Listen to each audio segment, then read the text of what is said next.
محفل علمی فرهنگی شاهنامه‌خوانی تحت عنوان مادر سرچشمه شجاعت و قهرمانی در استورخانه ملی رنگین و خاطرمان صورت گرفت.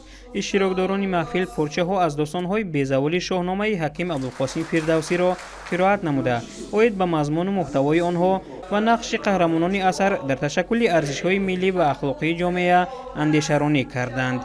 شد موش خورده‌اش شتاب آمده‌اش، گران شد سرش، راه خواب آمده‌اش.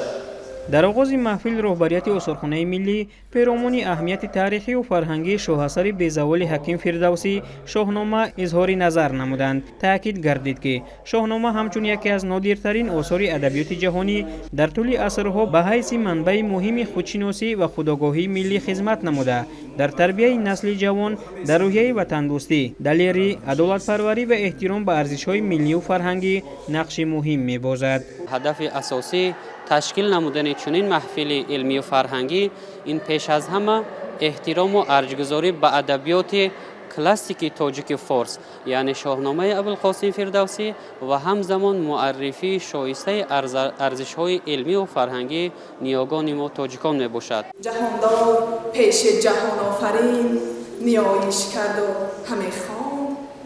باعث ذکر است که در شاهنامه نقش زن مادر همچون سرچشمه شجاعت، متانت و قهرمانی خیلی برجسته تصویر شده است. در داستان‌های فردوسی ابرازهای زیادی مادران خردمند و دلیر به نظر می‌رسند که آنها با اندیشه‌های حکیمانه و تربیت درست خود فرزندان را به قهرمانان تاریخی تبدیل دادند. شباهن بر چرخ گردان بگشت، سخن گفته آمد نهفته براز. اشتراکچیان محفل جنبه‌های قهرمانی، وطن‌دوستی و ارزش‌های بلند اخلاقی را در شاهنامه شرح و توضیح دادند.